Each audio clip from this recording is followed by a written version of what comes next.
Polavaram bus stand సమస్యల అడ్డాగా మారింది. తాగునీరు, మరుగుదొడ్లు, మూత్రశాలలు మొదలైనవి లేకపోవడంతో ప్రయాణికులు ఇబ్బందులు పడుతున్నారు. పోలవరం బస్టాండ్ ప్రతిరోజు ఉద్యోగులు, వ్యాపారులు, విద్యార్థుల రాకపోకలతో రద్దీగా ఉంటుంది. వీరికి కనీస సదుపాయాలు కూడా లేకపోవడంతో అవస్థలు తప్పడం లేదు. సిపిఎం నాయకులు గూడెల్లి వెంకటరావు బస్టాండ్ సమస్యలపై మాట్లాడుతూ బస్టాండ్కు ప్రతి నెల లక్షల్లో ఆదాయం వస్తున్నా సౌకర్యాలు మాత్రం కల్పించడం లేదని అన్నారు. ప్రతిరోజు ఇక్కడ నుండి వందలాది మంది వివిధ ప్రాంతాలకు రాకపోకలు సాగిస్తుంటారని, వారికి మంచినీటితో పాటు మూత్రశాలలు, మరుగుదొడ్లను ఏర్పాటు చేయాల్సి ఉందని అన్నారు. సిపిఎం ప్రధాన కార్యదర్శి భాస్కర్, వ్యవసాయ కార్మిక సంఘం కార్యదర్శి సముద్రాల సాయికృష్ణ తదితరులు బస్టాండ్ సమస్యలపై మాట్లాడారు. ఈరోజు పోలవరం మండలంలో అనేక రోజుల నుంచి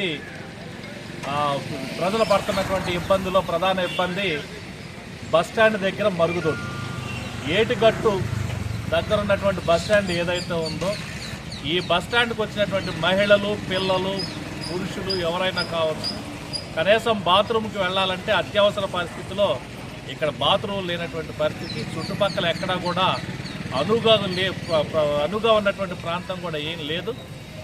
అధికారులకి ఎన్నిసార్లు మొరపెట్టినప్పటికీ ఇక్కడ బాత్రూములు నిర్మించే దానికోసం చర్యలు తీసుకోవట్లేదు. మేము సిపిఎం పార్టీగా డిమాండ్ చేస్తున్నాం, మీరు ఇప్పటికైనా సరే బాత్రూములు నిర్మాణాన్ని చేపట్టాలి. ఎందుకంటే ఇవి చాలా అవసరమైనటువంటివి. ఈ బాత్రూములు అనేటువంటివి లేక ఎన్ని ఇబ్బందులు పడుతున్నారో ఇక్కడికి వచ్చినటువంటి మహిళలు ప్రత్యక్షంగా వాళ్ళు ఇబ్బంది పడుతున్నారు. మగవాళ్ళు అయితే ఎక్కడికైనా వెళ్ళి యూరిన్ చేసుకోవటమో, బాత్రూమ్కి వెళ్ళటమో చేసే కార్యక్రమం ఉంది. ఇది మహిళలు వచ్చేసి ప్రత్యేకంగా వాళ్ళు బాగా ఇబ్బంది పడేటువంటి పరిస్థితి ఉంది. ఈ పరిస్థితిని అధికారులు పట్టించుకోవాలి.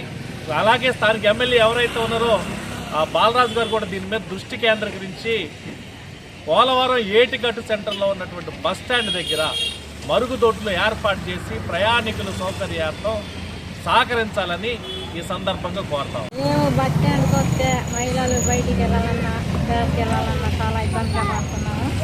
ఎమ్మెల్యే కనుక ఉన్నారు కనుక దయచేసి మాకు ఇక్కడ బస్ స్టాండ్ దగ్గర మాకు బాత్రూమ్ కట్టించాలని మేము కోరుకుంటున్నాం.